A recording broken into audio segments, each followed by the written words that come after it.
Hello प्यारे दोस्तों, welcome back to PD classes. यहाँ हम आ गए हैं अपना सेकंड पार्ट लेकर। हमारा जो चल रहा था टॉपिक फ्रिक्शन, और यहाँ पे जैसा कि आपको मालूम है हम पहला पार्ट कंप्लीट कर चुके हैं। और आई होप आपको प्यार आपने जो दिया पहले लेक्चर में मुझे बहुत अच्छा लगा। अब यहाँ से हम लोग जो है ये टॉपिक है एंटायर टॉपिक कंप्लीट करेंगे। अब देखिए थोड़ा अगर लेंदी हो जाता है तो आप, मैंने कहा है ना, अगर स्लो वीडियो लगा करें तो 1.25x की स्पीड में देख लिया करें। ठीक है, तो इससे आपको बोरियत भी फील नहीं होगी और हमारा टॉपिक भी कंप्लीट हो जाएगा, क्योंकि टाइम तो यार लगेगा। देखो जब अगर हम डिटेल से पढ़ेंगे, थोड़े टॉपिक्स को अच्छे से समझना भी है तो टाइम लगेगा। ठीक है, so don't worry, I am here and I will complete our entire topic with concept.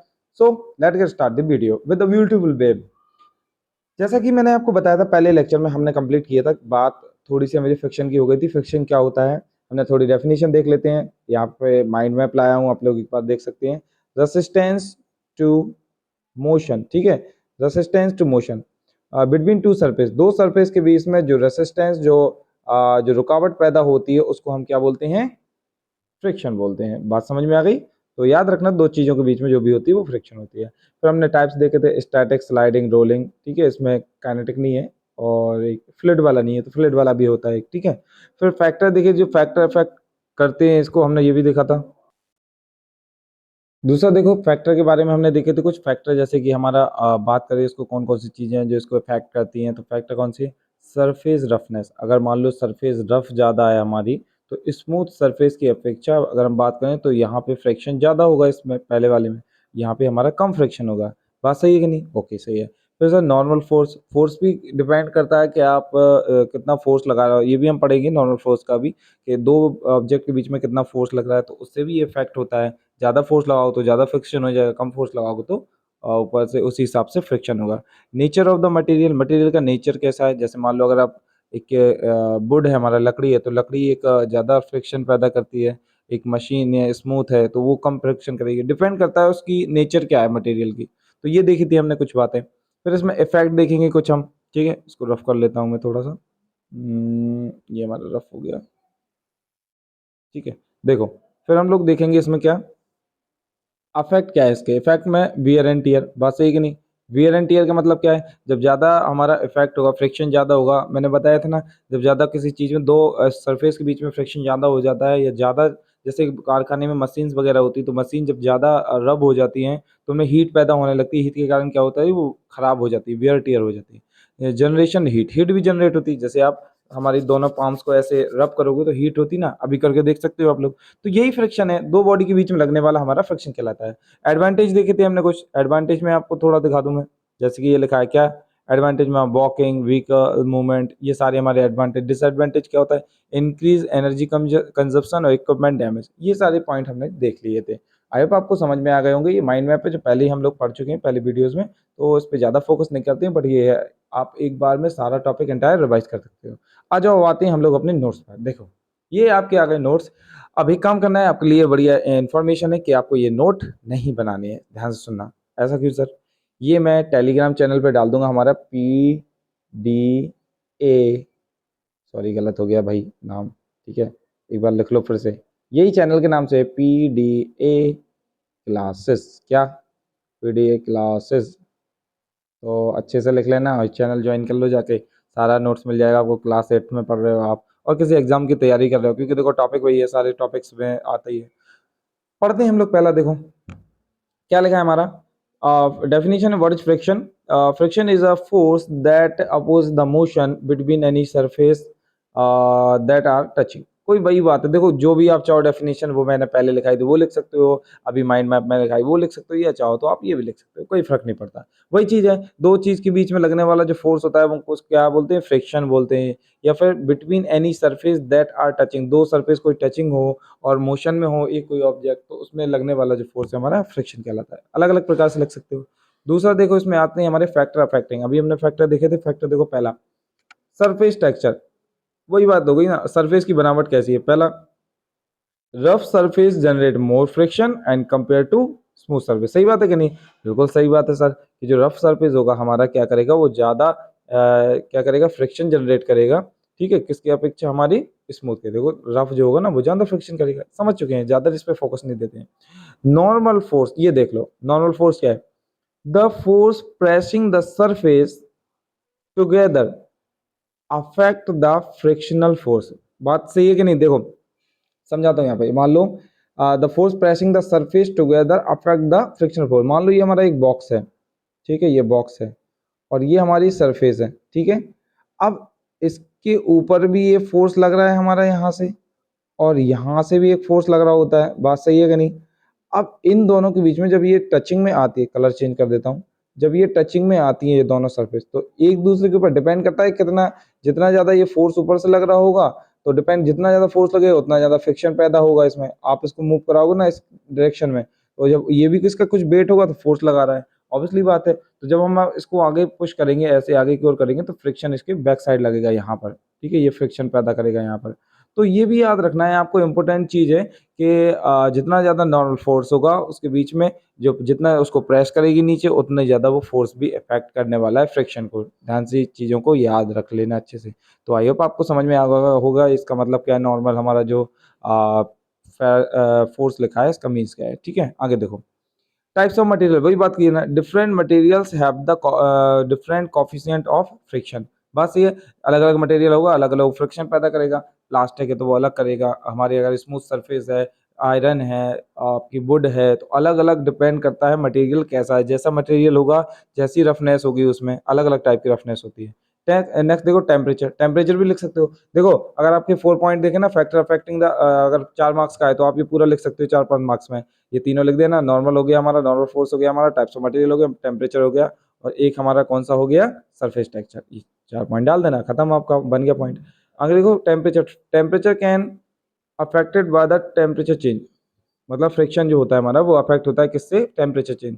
अगर टेम्परेचर ज़्यादा होगा, बात सही है कि नहीं? मान लो गर्मियों में जो मशीन्स होती हैं, कारखाने, जितने भी सारी इंडस्ट्रीज होती हैं, उसमें क्या होता है, हमारे हीट जनरेट ज़्यादा होती है। क्यों? क्योंकि जब टेम्परेचर ज़्यादा होगा और मशीन जब चलेंगी आपस में, तो उसमें फ्रिक्शन ज़्यादा पैदा होगा, हीट ज़्यादा तेज पैदा होगी और वो ख़राब हो जाएगा कि नहीं? ऑब्वियसली बात है।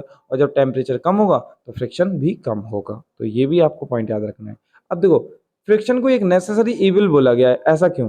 ध्यान से सुनना, रीजन क्या है अच्छे से सुनते जाओ। देखो क्या लिखा है, friction is said to be a necessary evil because it is useful as well as harmful. ध्यान से सुनना, जो फ्रिक्शन है हमारा, इसको नेसेसरी इविल, इविल का मतलब समझते हो ना, बहुत खतरनाक है। एक्चुअल में अगर इविल का मतलब सोचे हम, तो इविल का मीन्स ही होता है क्या, दैत्य, भूत, राक्षस, समझ में आया? तो फ्रिक्शन को हम क्या, एक नेसेसरी इविल भी मानते हैं, जरूरतमंद इविल। कैसे? ये यूजफुल भी है हमारे लिए और हार्मफुल भी है, दोनों है।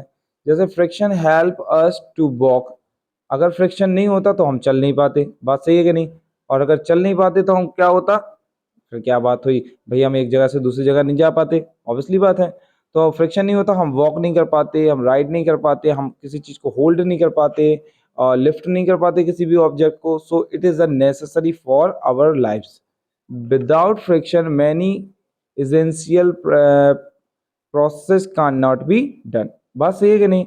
विदाउट इसके हमारी जितनी सारी नेसेसरी, जो जितनी सारी थिंग्स हैं, हम उसको नहीं कर पाते। चलना, जैसे हमारा लिखना, ये आप कैसे कर पाते? क्योंकि फ्रिक्शन की वजह। जैसे अगर मैं आपकी बात करूँ ना हैंड की, आपके फिंगर्स प्रिंट होती है ना, फिंगरप्रिंट। देखो अब आप कभी भी अपने फिंगर्स को रब करना, तो उसमें फिंगरप्रिंट हैं जो अलग अलग ऐसे रफनेस लगती है, तो वो भी रफनेस है भाई। हमें लगता है स्मूथ, जरूर हाँ हमारा हैंड है।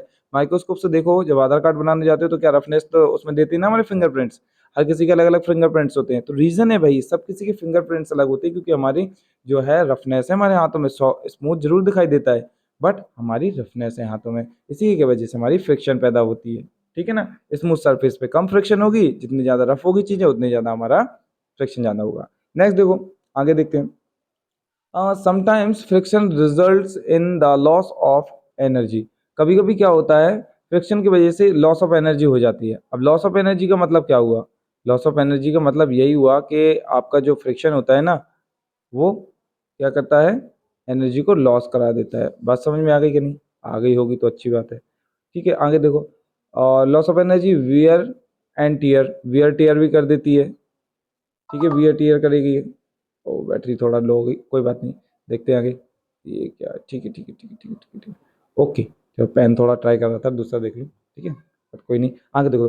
Sometime friction result in the loss of the energy, wear and tear, wear and tear भी कर देती है, तो इसकी वजह से क्या होता है, हमें परेशानी भी होती है, किसी चीज़ों को ख़राब कर देगी, मशीनों को ख़राब कर देगी, and the parts of the machine, machine के पार्ट भी ख़राब कर देती है, तो ये भी पॉइंट आपको याद रखना है, ठीक है। ओके, नाउ अब सुनो आगे।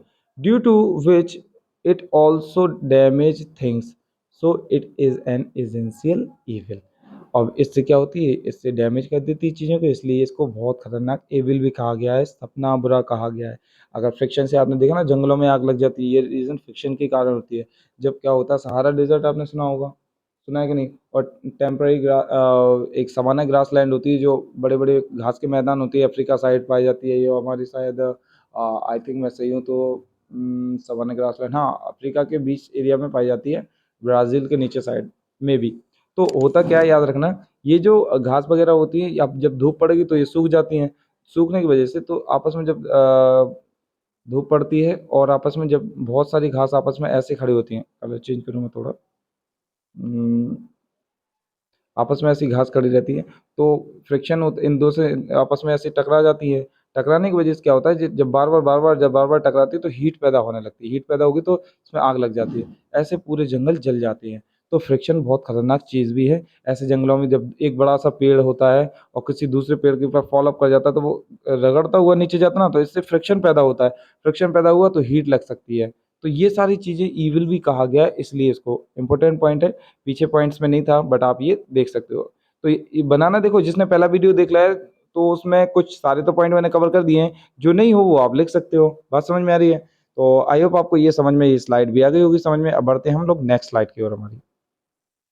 देखो, नेक्स्ट स्लाइड में भी आपने काफ़ी सारी चीज़ें मैं पहले ही पढ़ा चुका हूँ, बट ये कुछ पॉइंट है जो आपको लिखना है, अच्छे से ध्यान भी देना है, ठीक है? जैसे कि ये स्लाइड हमारी, इसमें क्या है देखो, क्या लिखा है, increasing and reducing friction, friction को कैसे बढ़ा घटा सकते हैं हम, ये सबसे पहले, by making the surface smooth we can achieve reduced friction.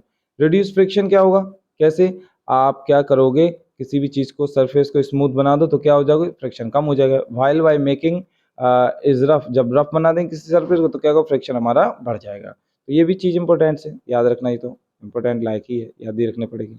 अब जैसे एग्जाम्पल में लिखा है, powder is sprinkle on the carrom board due to reduce the friction. पता है ना, कैरम बोर्ड तो आप लोग खेलते होगे, उसमें पाउडर भी डालते हुए, क्या होता है, जब हमारा स्ट्राइकर जो होता है, जब आप स्ट्राइकर ऐसे रखते हो उसको एक जगह पे, तो क्या होता है, यहाँ पे हमें क्या, यहाँ पे पाउडर डाल देते हो आप ऐसे ऐसे, जिससे क्या हो, फ्रिक्शन कम हो जाए। जब फ्रिक्शन कम हो जाएगा तो हमारा स्ट्राइकर यहाँ से वहाँ घूम सकता है। तो ये भी आपको पॉइंट से याद रखने हैं, जरूरी हैं। और दूसरा पॉइंट देखो, soles of the shoes and tyres treaded to increase friction. तो जो टायर होते हैं हमारे, शूज जो बनाए जाते हैं वो कैसे, उसमें ऐसे गड्ढे टाइप के बनाए जाते हैं ना, ऐसे चिकने टाइप के जो गोल गोल होते हैं, ऐसे टायर्स में बनाए जाते हैं। तो रीज़न क्या होता है उसको बनाने का, कि हमारा जो है फ्रिक्शन बना रहे ज़मीन और हमारे बीच में, जिससे क्या हो, हम फिसले ना, इसलिए टायर्स को ऐसे डार्कली बनाया जाता है, और उसमें जो डीपनेस होती है उनमें बहुत सारी ये डीपनेस भी बनाई जाती है। तो ये दो एग्जाम्पल हैं, आप चाहो तो अपने एग्जाम में डाल सकते हो। अब आपने देखो टाइप तो पढ़ ही लिए हैं बहुत बार, तो एक बार मैं तभी आपको रीड करके बता दे रहा हूँ। अगर आपने पढ़ लिया है तो आप लोग इसको क्या कर सकते हो, स्पीड में देख सकते हो। देखो, पहला स्टैटिक फ्रिक्शन क्या है। Static friction comes into the play when we try to move an object at rest. ध्यान रखना, वही बात बताई थी मैंने, जब आप किसी कोई चीज़ कोई ऑब्जेक्ट रेस्ट पे रखा हुआ है और जब आप उसको मूव कराने की कोशिश कर रहे होते हो तो वही स्टैटिक फ्रिक्शन कहलाता है, ठीक है। स्लाइडिंग फ्रिक्शन क्या है, अब देखो इसमें तो एग्जाम्पल भी नहीं है, मैंने एग्जाम्पल आपको पहले ही बता दिए थे। दूसरा देखो, स्लाइडिंग का मतलब स्लाइड करना एक जगह से दूसरी जगह, जैसे आप जो स्लोप होती है, स्लोप पे कोई चीज़ को रख दो तो वो स्लाइड हो जाएगी। जैसे आप लोगों ने देखा होगा ना, जो स्लाइडिंग जितने भी सारे पार्क्स वगैरह होती हैं, पार्क में हमारे स्लाइडिंग रखे रहते हैं, बच्चे जिस पे स्लाइड होते रहते हैं, तो वही है ये। Sliding friction comes into play when an object slide over the another. Sliding friction जब होता है, जब कोई चीज़, जैसे मान लो हमारा ये है, यहाँ से ऐसे बच्चे देखे होंगे ना, यहाँ से कोई चीज़ स्लाइड करा दो ऐसे, ये तो रोलिंग करा दी मैंने, कोई बॉक्स रख दो या बच्चा रख दो तो ये स्लाइड करती हुई ऐसे ही निकल जाती है, ठीक है। तो ये हमारा स्लाइडिंग फ्रिक्शन है, आपको अच्छे से याद रखना है। ओके, ओके, ओके, नेक्स्ट देखो, रोलिंग फ्रिक्शन देख लो भाई। रोलिंग फ्रिक्शन में क्या है हमारा, रोलिंग फ्रिक्शन जो हमारा है ये भी इंपॉर्टेंट है। रोल करने कोई चीज़, तो when one body is roll over the other surface या another body, the resistant to its motion is called rolling body. वही बात हो गई, जब एक कोई सरफेस है और इससे क्या हो, रोलिंग फ्रिक्शन हो रहा हो, ठीक है, आप फोर्स यहाँ लगेगा और रोलिंग फ्रिक्शन पीछे साइड लगेगा, तो ये भी आपको अच्छे से याद रखना है। लास्ट पॉइंट देखो, इस जो लिखा है फ्लूइड फ्रिक्शन क्या होता है। फ्लूइड फ्रिक्शन मतलब ये पानी में लगने वाला होता है। It is the force that opposes motion that take, next देखते हैं, that take place with in the fluid or in the between the fluid or liquid gas are called fluid friction. ध्यान रखना ये पानी में लगने वाला है तो इसको फ्लूइड फ्रिक्शन बोलते हैं। तो पढ़ लिया है हमने ये चीज़ें, बस आपको सुननी बस है, ठीक है, अच्छे से सुनते जाओ। नेक्स्ट पॉइंट अगला लिखा है, the friction force exerted by the fluid is also called drag. Drag भी बोलते हैं, कल बताया था।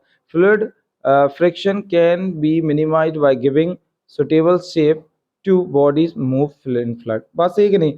वही बात हो गई कि आप फ्लड जो होता है उसको कम करने के लिए क्या करोगे, फ्लड में जो फ्रिक्शन कम करने के लिए आप जैसे स्ट्रीमलाइन बॉडी बनाते हैं ज़्यादातर हम लोग ऐसे क्यों बनाते हैं जहाज़ों की, रीज़न है कि उससे क्या होता है जब इससे पानी टकराता है और स्ट्रीमलाइन बॉडी होती है तो क्या है, एक तो हवा का रुख इससे कम हो जाता है ऐसे बनाने से, ठीक है। दूसरी बात, पानी में तेज़ी से तैर सकते हैं जहाज़। दूसरा पॉइंट है, पानी में जो जहाज़ जो नीचे जो होगा स्ट्रीमलाइन जो बॉडी होगी इससे, वो भी पानी का फ्रिक्शन को कम कर सकता है। तो ये सारे जो पॉइंट थे जो मैंने आपको बताने थे, आई होप आपको समझ में आए होंगे। जो मैंने ये स्लाइड बनाई थी आपके लिए, प्यारी से स्लाइड बनाई थी और अच्छी से स्लाइड बनाई थी। आई होप आपको वीडियो लगा होगा अच्छा, और इतना ही है, इसमें कुछ ज़्यादा और पढ़ने के लिए नहीं है। फ्रिक्शन आपने अगर इतना कर लिया है तो फिनिश आउट है। बाकी एक बार आप अपनी बुक को रीड भी कर सकते हो और जो फैक्ट है वो आप फैक्ट लर्न कर सकते हो। बाकी अगर किसी चीज़ में और डाउट लगे तो आप मुझे कमेंट सेक्शन में एक बार लिख जरूर देना। और हाँ, इसकी जो पीडीएफ है आपके कहाँ मिलेगी, टेलीग्राम पर, टेलीग्राम चैनल पर मिलेगी पीडीए क्लास पर, तो जाके ज्वाइन करो। आपको लिंक बिलो मिल जाएगी इस वीडियो के, आप सीधा क्लिक करके आप ज्वाइन कर सकते हो हमारी पीडीए क्लासेस को। तो मिलते हैं हम लोग नेक्स्ट वीडियो में, जब तक के लिए हमारे thank you watching the video. अपने दोस्त के साथ शेयर जरूर करना और अपना प्यार देते रहना। Bye bye.